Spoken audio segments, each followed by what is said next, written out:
Welcome, everybody, to this Friday show. I'm pumped for it. Let's just get right into it. I want to look at some of the reactions, more reactions that we've seen to the Tuesday night blue wave that took place in these different races and off-year elections. And we'll start with Elon Musk on the topic of Zohran Mamdani.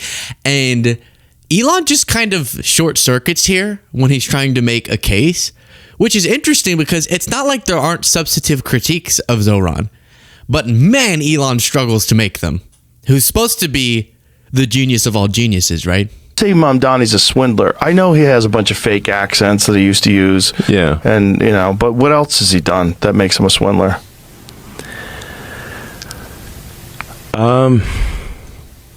Well, I guess if you say if you say to any audience whatever that audience wants to hear, instead of having a consistent message, I would say that is a swindly thing to do. A swindlery thing to do.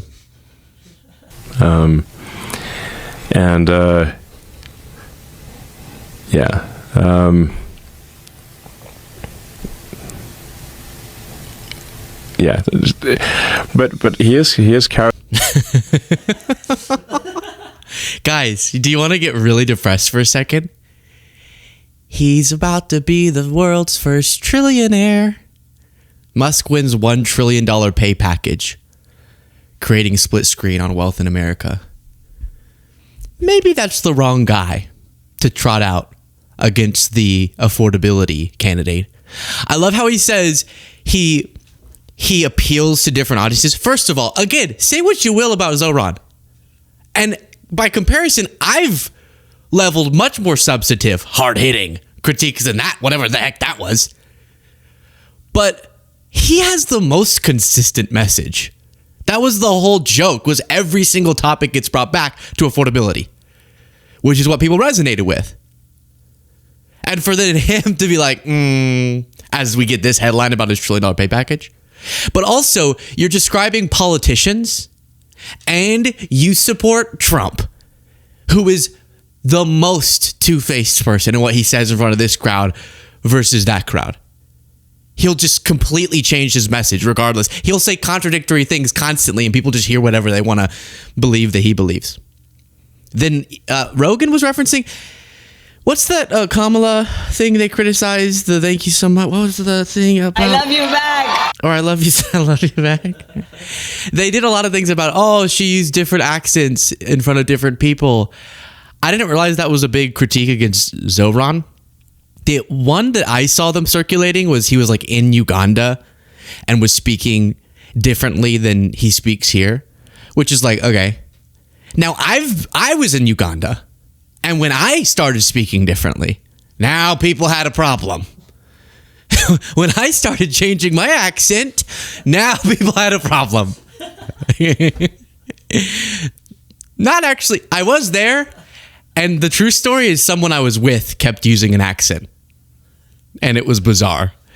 But again, as we're going to go through, and do stick around because so many of these reactions are so interesting, it's not just about that race or the Virginia gubernatorial one or New Jersey. There are all these other underreported stories. Our wonderful, I guess we're using now a pseudonym, A.S. Greenwood, but the individual now, because of the political climate we're in, that wants to hide the name of the author who writes for our Substack, the Beasley Brief, emphasize this: Republicans lose Mississippi Senate majority. Mississippi! After underhanded gerrymandering. A Mississippi Democrat just won in what was previously a Republican-dominated district, flipping multiple seats in a round of special legislative elections that come after court-ordered redistricting. That is mind-blowing. A previously red district in M-I, crooked letter, I, crooked letter, I, humpback, I, Mississippi. You ever heard of that? It spells Mississippi. Keep up, buddy boy. So then we get to Megyn Kelly, whose takeaway from the election results was not, hey, maybe Trump's economic policy is terrible and people are rejecting it. Maybe people want actual follow through on affordability and not just promises on it, etc. But we were focusing too much on denouncing Nazis. I'm not kidding. While you watch this, please do click the subscribe button if you appreciate the show. It is, of course, free. All it takes is a click, but the power of that click is like nothing you've ever heard of. The Republican Party needs to get its shit together. ASAP. I'm really glad we spent the past couple of weeks, as Sean Davis of The Federalist put it, policing some young person's group chat, what a podcast host said, and what the head of a think tank over at Heritage had to say. I'm really glad that the Republicans devoted so much time to that. That was a great move. There's no way you just referenced the young Republicans group chat. They're not that young, first of all. Second of all, you think that was the problem? The subtext of what she's arguing is that Republicans underperformed badly in these off-year elections because Republicans had taken their eye off the ball, which you go, yeah, totally, right? They weren't focused enough on the economy. She goes, no. We took our eye off the ball by, well, I guess you could say that. No, maybe she is saying they weren't focused enough on the economy. They were focusing too much on what people were saying in group chats. I.e., send our opponents to gas chambers.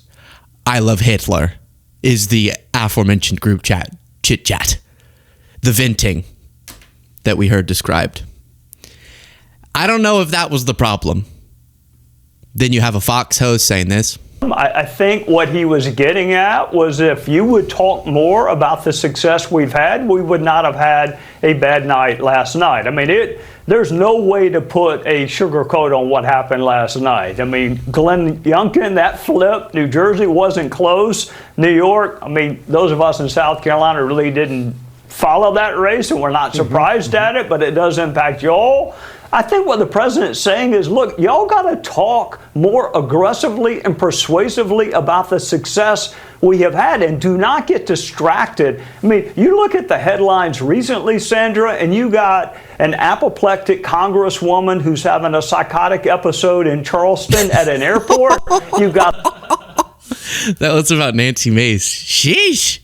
What's this guy's name is like Gowdy, I think? Trey Gowdy, yeah. Trey Gowdy. This debate over for white nationalism. I think Trump is saying, Republicans, quit talking about all of that. Start talking about the best 10 months any president has ever had in our history, and maybe we have a chance in the midterms. Okay, I don't agree with that. I think the problem is people don't think Trump is as successful as Trump is saying that he is. I'm just still thinking about this Zoran, and they've leveled the same thing against Kamala. You're using different accents, which there have been examples where I'm like, oh, I don't know why you were saying it that way. But I also understand, it's life. It's just life. But they never criticize like John Kennedy from going from talking like I'm talking to, well, my name is John Kennedy. You're Willie Nelson High. They don't ever criticize that. Interesting. Just interesting. Then Laura Ingraham. As for Zoran's affordability pitch, affordability is exactly what President Trump is focused on. That's why he's trying to use tariffs to improve the fiscal situation in the U.S. so we can have more jobs here, make more stuff here, and get lower interest rates here. Do you even know what you're saying? You've been doing this so much longer than me, and it sounds like you have no economic literacy at all. You just argued Trump is focused on affordability while you're putting up B-roll of Trump holding up a tariff chart with massive, historically high taxes that increase prices and saying that that's how we're going to get affordability under control. Which again, even if you thought, which is not how he's going about this, that you could have targeted tariffs to onshore jobs and industries in certain specific areas for national security reasons or economic stability reasons, still you would have to concede it's going to be more expensive. It's going to worsen affordability. Maybe you think that trade-off is okay, but it's not anywhere close to a measure you would take if you were prioritizing affordability. So I don't even know what she thinks she's saying there. George Santos said, F you, Curtis Sliwa. I hate you. Your dumb wife. Is this really George Santos? Let me click on this profile. Is this really George Santos? He only has 200,000 subscribers? Yeah. This is George Santos. Very interesting. F you, Curtis Sliwa. I hate you, your dumb wife, that stupid beret of yours, and all your effing cats. Zoran got over 50% of the vote, so Sliwa wasn't the difference maker. Confusing. Then you had some MAGA accounts. Can you look up Matt Walsh? Just a photo of Matt Walsh. This is not Matt Walsh. This is a man by the name of Joel Webbin. And Joel here had a different take on the events of Tuesday, which is take away women's right to vote. The lesson, he says, is not to appeal to liberal women. The lesson is to repeal women's right to vote. You don't argue with insanity. You mitigate it. So then I was like, who is this Joel Webbin character? Looks like he's a conservative influencer. And I went, wait, I thought that was Matt Walsh. Throw up Matt Walsh. That's Matt Walsh. This is supposedly someone different named Joel. Now switch it again. These are allegedly two separate people. Very interesting. We're going to be getting to the bottom of that. Interesting. It's just interesting as quickly as we can. So that's psychotic. And think about the logic there. Women are voting for Democrats in large numbers. Aside from the morality, the principle of equality, the respect for human beings, the premise that we should advocate for the foundation of this society, separate from all of that. Pragmatically, you know that's not going to happen. And you think this is going to help your women problem? They're like, it's so weird. These girls are insane. They're not voting for us. We don't think you should be able to vote. I think that might worsen the problem, saying stuff like that. And after all, maybe the reason they're voting for Democrats is because of how Trump assessed the situation. Well, it's sort of easy to answer for me because a woman is somebody that can have a baby under certain circumstances. She has a quality. A woman is a person who's much smarter than a man, I've always found. A woman is. So maybe, as Trump put it when he was trying to define a woman, it's because they're more intelligent. And of course, that's not true. I mean, maybe there are some stats on that, but that's not my point. I don't believe gender defines intelligence. I think whether or not you support Trump defines intelligence. No, I'm kidding. You know what you could do since MAGA clearly has a problem right now with appealing to women voters, is send out people who have really studied women, like Tucker Carlson. Read the famous pornographic novel for women. Do you remember this? 50 Shades of Grey. Did you read it? No. Well, I read it because I'm interested in women. Okay. I read it. That's a great disclaimer so that you can justify reading 50 Shades of Grey. Dude, it was the least erotic thing I've ever read in my life. I read it on a flight to LA. I was embarrassed to read it, but I was like, I'm interested in women. I want to know how they think. Not even a twitch? Literally, I took a celibacy pledge. A twitch? What does a twitch mean? I think referencing erection strength. Wow. Okay. Thank you for specifying. Want to know how they think? Not even a twitch? Literally, I took a celibacy pledge by the time we landed at LAX. I found it so repulsive and weird. Okay, so and it just shows that men and women are so different that things that turn them on are different. Exactly. It was all about control and humiliation. Dude, so 100%. And I'm hearing all these women like, oh my gosh, women were really in fuego about this book. And as a man, you read it, you're like, honestly, I've been to church services that are more erotic than. Show me that church. Take me to church. Whatever church you're talking about, take me there. I'll sing in that choir. I'll spread those incense. I'll eat those crackers. I'll drink that body of blood of Christ. I'll eat that body of Christ. I'll play that Hail Mary. Okay. Excuse me. So maybe Tucker can be an ambassador to the women to deal with the Republicans' women problem.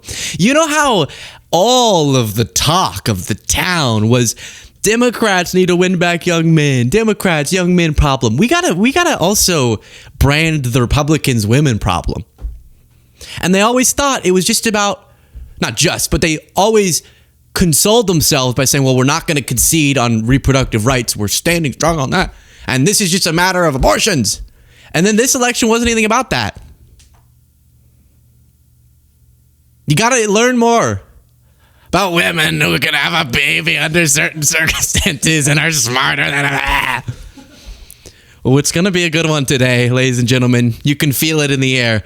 Let's look at this. I saw a funny video of emphasizing how it's just bizarre that whenever Republicans don't like a candidate, they also lose the ability to read words and pronounce them.